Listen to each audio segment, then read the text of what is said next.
নমস্কার বন্ধুরা, আমি Rupa Nandi. Welcome back to my channel. দীর্ঘ 2 থেকে 3 মাস পর চলে এসেছি আবারও একটা ব্লগ নিয়ে। তো সকালবেলা রান্নাঘর উনুন সব নিকিয়ে নিয়ে একটা বড় হাঁড়ি চাপিয়ে দিয়েছি। তো রান্না করছি আজকে আমবাগানের লেবারের রান্না। মানে বৈশাখ মাস থেকে শুরু হয়ে গেছে, পুরো জ্যৈষ্ঠ মাস টানা 2 মাস আমাকে আমবাগানের লেবারদের রান্না করতে হয়। তোমরা সবাই জানো, এর আগেও আমি আমার চ্যানেলে দেখিয়েছি যে আমাদের আমবাগান আছে। এই আমের সিজনে যত লেবার খাটবে প্রত্যেকের খাওয়া দাওয়ার দায়িত্ব আমার ওপর। তো দেখতে থাকো কিভাবে কি রান্না করছি। প্রতিদিন রান্না করা হয়, কিন্তু এত পরিমাণে চাপ থাকে, তো ব্লগ সেভাবে করে ওঠার হয় না কাজের চাপে। তো আজকে একটু কষ্ট করে ব্লগটা করছি। আগের বছরও দেখিয়েছি, তার আগের বছরও মানে যবে থেকে আমি চ্যালেঞ্জ করেছি টুকটাক মোটামুটি আমবাগানের আম পাড়া চাক দেওয়া সব কিছু তোমাদের সাথে শেয়ার করে থাকি। রান্নাটাও করেছি। তো দেখো আজকে রান্নার মেনুতে আছে হচ্ছে ডিমের ঝোল আর লাল ডাঁটা দিয়ে আর ঘরে নানা রকম সবজি দিয়ে একটা ঘ্যাঁটা তরকারি।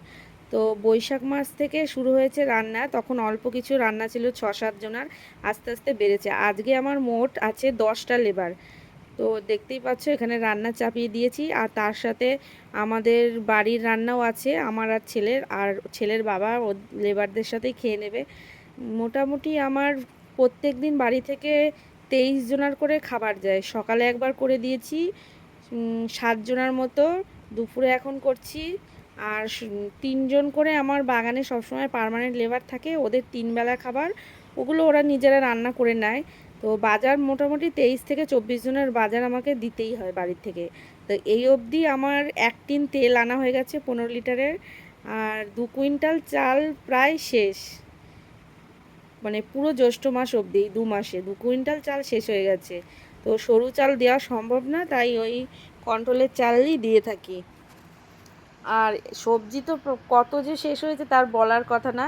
তো বস্তা ধরে আলু পেঁয়াজ সমস্ত কিছু বাজার একবারে করে নিয়ে এসে রেখে দিয়েছি, যাতে বারবার বাজারে যেতে না হয়। আর তোমাদের দাদাভাইও সেরকম টাইম পায় না যাওয়ার, যার জন্য। তো প্রচুর আম আছে, কারণ 8খানা মোট বাগান আছে, সে সব বাগানের লেবার কাটছে, তাদেরকে তো খেতে দিতেই হবে, সেই জন্য এত বাজার আগে থাকতে করে রাখা হয়। তো দেখতে পাচ্ছ কিভাবে রান্না করছি।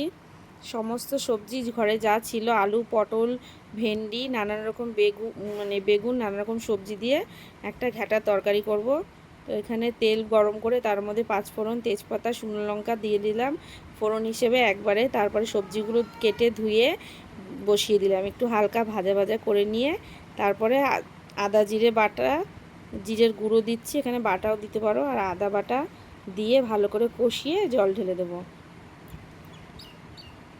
আমি তোমাদের দাদাভাইকে কত বলেছি যখন সবাই খেতে বসবে সেই ভিডিওটা করে আমাকে নিয়ে এসে দিও, যাতে আমি একটু ব্লগে অ্যাড করতে পারি। যেহেতু আমার খাওয়ার টাইমে বাগানে যাওয়া হয় না, যখন আমি সময় পাই মাঝে মধ্যে যাই। ধরতে গেলে বাগানে আমি খুব কমই যাই। তো ওকে বলেছি যে করে নিয়ে এসে দেবা, কিন্তু ও রোজই ভুলে যায়। মানে কাজের ওর এতটাই চাপ, নিজের তো খাওয়া দাওয়া ঠিক করে হয়ই না, কোনো রকম খায়, আবার ভিডিও করবে কখন মনে করিয়ে দিই, তাও রোজই বলে ভুলে যায়। তো সেটা আর ভিডিওই করে আনেও না, আর আমার তোমাদের সাথে শেয়ার করাও হয় না। আর আমারও এই বছর সেরকম ব্লগ করাও হয়নি, মানে আম বাগানের ব্লগটা। এখন এই ব্লগটা আমি করেছি বৈশাখ মাসে, কিন্তু এখন দেখো জ্যৈষ্ঠ মাস শেষ হয়ে আষাঢ় মাস চলে এসছে, এখন আমি এডিট করতে বসেছি। মানে আমার এডিট করারও টাইম নেই, বলতে গেলে কুড়েমির ভয়েই এডিটও করা হয় না, তো ব্লগ ছাড়াও হয় না। তো দেখতে পেলে গল্প করতে করতে তরকারিটা আমার হয়ে গেছে, জল দিয়ে একটা বড় গামলা দিয়ে চাপা দিয়ে রেখে দিলাম, সেদ্ধ হয়ে গেছে। একটু মিষ্টি দিয়ে আর লাস্টে একটু সর্ষে বাটা দিয়ে নেড়েচেড়ে আর একটুখানি সেদ্ধ করে নেবো জল দিয়ে। তারপর যখন মাখা মাখা হবে তখন এই তরকারিটা আমি নামিয়ে নেব। যেহেতু এখন ছেলের স্কুল ছুটি আছে, গরমের ছুটি, তাই আমার এই সব রান্না বাড়া নিয়ে মানে খুব একটা ঝামেলা হয় না। বা ছেলের স্কুল থাকলে আরও বেশি প্রবলেম হতো, ওকে নিয়ে আসা দিয়ে আসা। সেজন্য ভালোই হয়েছে ছেলের স্কুল বন্ধ এই 1 মাস, তার মধ্যে আমি এই কাজগুলো করে দিতে পারছি।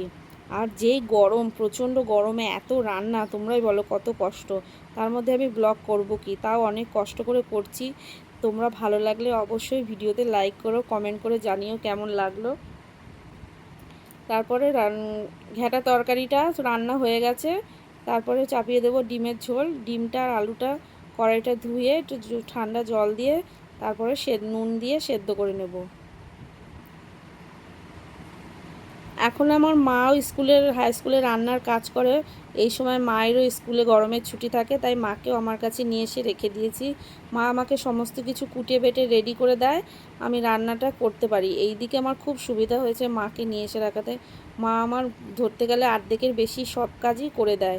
তার জন্য আমি সত্যি মায়ের কাছে খুবই কৃতজ্ঞ। আমার মা না থাকলে আমি যে কী করতাম, আমি মনে হয় এত রান্না করতে পারতাম কিনা আমি জানি না। তো যাই হোক, ডিমটা সেদ্ধ হয়ে গেছে, নামিয়ে নিয়েছি। আলু আর ডিমটা ছাড়িয়ে নিয়ে ভেজে তুলে রেখেছি নুন হলুদ দিয়ে। তারপরে এখানে আমি তেল দিয়ে তার মধ্যে মশলাটা পেঁয়াজ কুচি, টমেটো কুচি দিয়ে আর রসুন বাটা, জিরে বাটা, আদা বাটা, লবণ, হলুদ সমস্ত দিয়ে এখানে কষিয়ে নিচ্ছি ডিমের মশলাটা। তো প্রত্যেক দিন কোনো দিন মাছ, কোনো দিন ডিম, কোনো দিন মাংসও দেওয়া হয় লেবারদেরকে।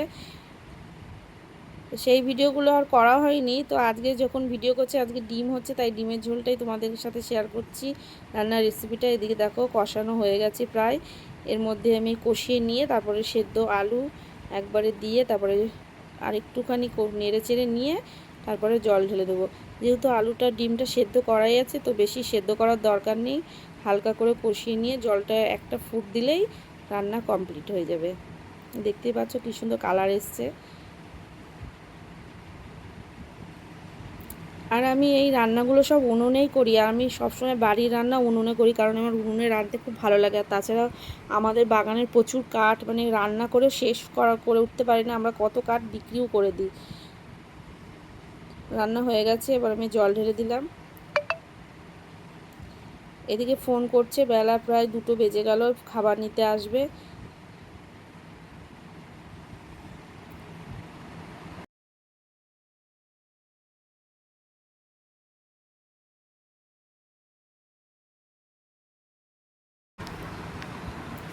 ছেলেকে স্নান করিয়ে ঘুম পাড়িয়ে রেখেছি, সেই ফাঁকে রান্না করে নিচ্ছি।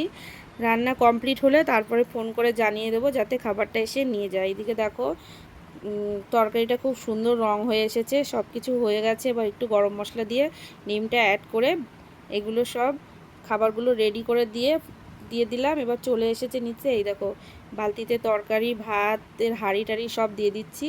গাড়ি করে নিয়ে বাগানে চলে যাবে। ওখানে বাগানে বসে সবাইকে, মানে যত লেবার আছে সবাইকে খেতে দিয়ে দেবে।